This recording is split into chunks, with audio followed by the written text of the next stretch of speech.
All right, guys, Pavlovich versus Blaydes just ended. We just finished the live stream with my brother. It was good fun. I really enjoyed that card. That card was actually like super enjoyable. A lot of finishes on it as well, which is nice to see. I'm going to be honest, it started a little bit early for me here in Melbourne, Australia, so I might have slept through the start of the prelims. But I did catch the end of the prelims and I did catch the rest of the card, and I'm going to go back and watch the prelims after we do this. There are a couple of fights that stood out that I really wanted to talk about, so I thought we'd just sit down and get this video out. What do you guys reckon of the new setup? Let me know down in the comments. Okay, let's talk about the main event. Curtis Blaydes versus Pavlovich. I am very impressed by Pavlovich's chin because Blaydes was giving him some really, really good shots. That was a really nice back and forth that was happening there in the first round, and they were both exchanging like crazy, and you just knew that it was going to be any moment now one of them was going to go down. You could already see bruising starting to appear on the side of Pavlovich's face. And my brother was the one that caught it, that Curtis was actually the one that got the wobbly legs first. I found it so interesting that Curtis Blaydes chose not to initiate grappling earlier. There was a moment where they were both exchanging back and forth and the fight sort of slowed down. I think it was about 2 minutes in, and they really just like took a deep breath and realized that they were in a heavyweight fight. And that's when I thought like Curtis is going to start going for the takedowns because he knows that he's in a dangerous situation with a decent striker, even though Curtis was getting in his good shots as well. Curtis goes for one sort of half-assed takedown and Pavlovich just throws it off. But it was almost a desperation takedown that was happening in the middle of the exchanges. And when Pavlovich finished him, it was such a crazy feeling to know that you've got this awesome storyline that's starting to unfold in front of us. And all I could say, I think I said it out loud, all I could think to myself is Dana White must be so happy right now. And I'll tell you why. I think there is a little bit of trouble going on with the negotiations between Stipe and Jon Jones. And I honestly believe that it's Stipe Miocic that's holding this one up. You got to think about it. The bloke has been out for over 2 years now, I believe. And this fight is going to potentially take away his legacy of being one of the greatest heavyweights of all time, if not the greatest heavyweight of all time. Now, we know that the UFC offered Francis Ngannou something like $8 million for that fight.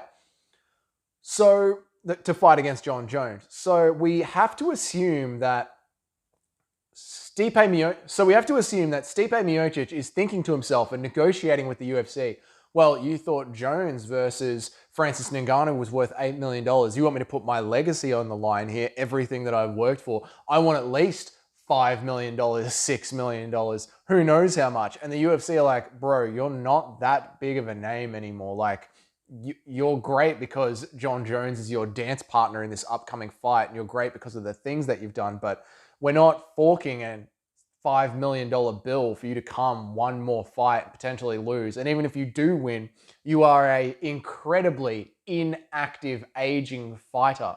Why would we make that kind of investment? So I think that is why that fight, which was meant to be booked in July, now it's meant to be booked in November, we're not really hearing a lot of good news from those two fighters.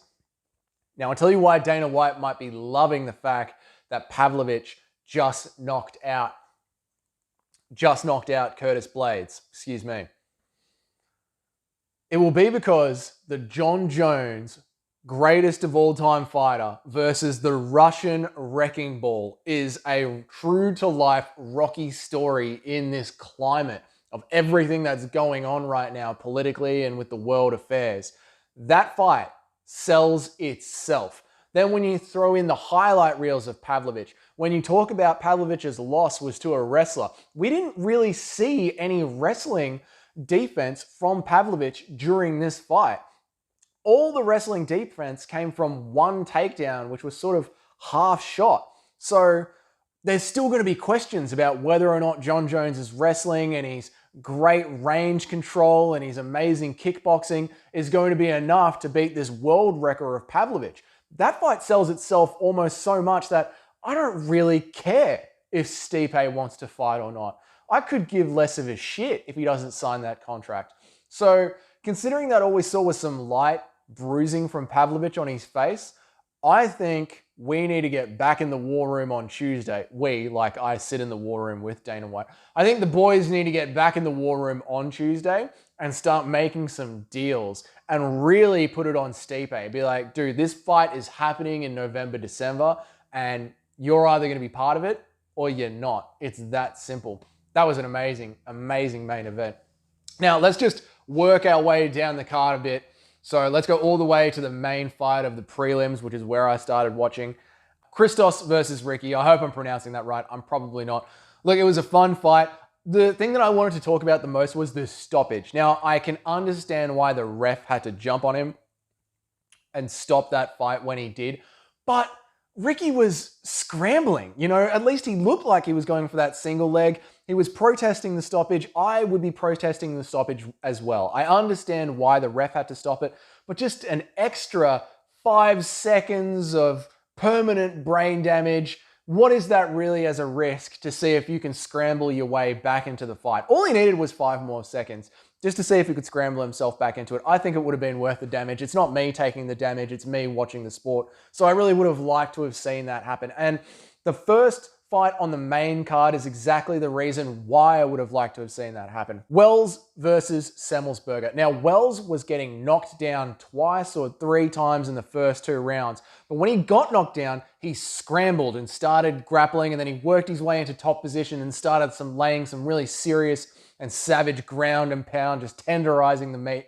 It was great to see. He was landing awesome body shots, awesome elbows to the face, really getting into Semmelsberger and winning back the rounds slowly, even though he did get a knockdown. I was watching on Twitter, there was some reactions about, oh, he's got a knockdown, so he's automatically lost the round. It's going to be impossible for him to fight his way back into it. But he did fight his way back into it. I think the judges' scorecards were a little bit generous. I wouldn't have gone all 3 rounds to him. I would have gone the second round and the third round to him, but whatever. That's the point of the fight. I think the shots that he was landing on the ground were doing enough damage. But he was able to land those shots because the ref trusted that the fighter is willing to take the brain damage because he's a fighter and get back in there for a few more seconds and work with the scrambling. Again, I can understand their fast-paced moments. The fighter gets knocked down, his arms are flailing everywhere, but it's going to take him a few seconds to either arms flailing everywhere, going limp, getting punched in the face, to arms flailing everywhere and clutching onto a single leg. And in those seconds, the ref has to make a decision that is going to affect the rest of someone's entire career. So it's a high-pressure situation, but it's cage fighting. So let him fight. And the next fight that I wanted to have a bit of a chat about was Green versus Gordon. I was enjoying the fight so much, I wasn't really scoring it. I was just enjoying the fun back and forth. Every time that I see Green, I just sort of get sucked into his style of fighting, purely because he doesn't give a shit about his personal health, which is what I'm talking about when I say the referees, let's give these boys a bit more time to get some scrambles going on. He just puts his hands down, his chin up, and he's so confident in his striking and his countering, he almost wants his opponent to throw something big. And I love that Bobby Green still has that after he's been knocked out. He still trusts in himself and believes in his speed and was going for it. And Gordon was coming to bring it to him. If you are Jared Gordon, Jared? I don't know. If you are Jared Gordon, I'm so sorry for you. I'm so sorry for you. You are one of the unluckiest fighters on the card lately. It's just one of those runs for you, mate. I think, even though it was a DNF, was it a DNF? I think, even though it wasn't counted as a victory for either man, I still want to see Gordon versus Pimlet. You know, as far as I'm concerned, we just had a fight night at the Apex, which is a card that sort of doesn't really matter because it's at the Apex, so everything apart from the main event has almost no meaning in the landscape of MMA. That's just how it feels now because of what they've done with these Apex Fight Nights cards. So we had a great fight from Jared Gordon and Bobby Green. I was just enjoying the back and forth. No man really won, even though Green sort of did win. I know the knockdown was caused because of the head clash, but these things happen. We're in a cage fight. It's scrambling action. It's tough action. So I think Jared Gordon's stock doesn't change at all. He's just an unlucky bloke that has unlucky fights. And I think we should just reward his work ethic and the fact that he does keep wanting to step back into the cage. I don't want to punish these fighters. They're giving us their blood for our entertainment. So let's rebook the Paddy Pimblett fight. There's no reason you wouldn't want to see that fight just because of what happened with him and Bobby Green. I think that fight still needs to happen. So no stock lost from either man. Bobby Green uninjured except for a couple of blows to the chin, but that's part of the wear and tear of being a fighter. So let's rebook these boys and get them back on a card as soon as we can. I think it was a great fight. We were happy to watch it. It was fun. Bit of controversy in the middle of it. No one knew what was going on at the end of the fight. Is it a win? Is it a DQ? It did not finish. They started announcing the fight, and then they were, oh, actually not the winner, stopped announcing the fight. It made for like a really fun, like, what the hell is going on here moment, which is what you need to sort of spice up these Apex cards. It's what you need to spice up these Apex cards because, my God, here I am shitting on the Apex cards, but from all the fights that I saw, I'm yet to finish the prelims. I'm going to go watch them now. From all the fights that I did watch, every single one was enjoyable. Every single one was fun to watch. The entire card was fun. I'm going to sit down and watch the entire thing again right now. It was great. So I love the sport. I love MMA.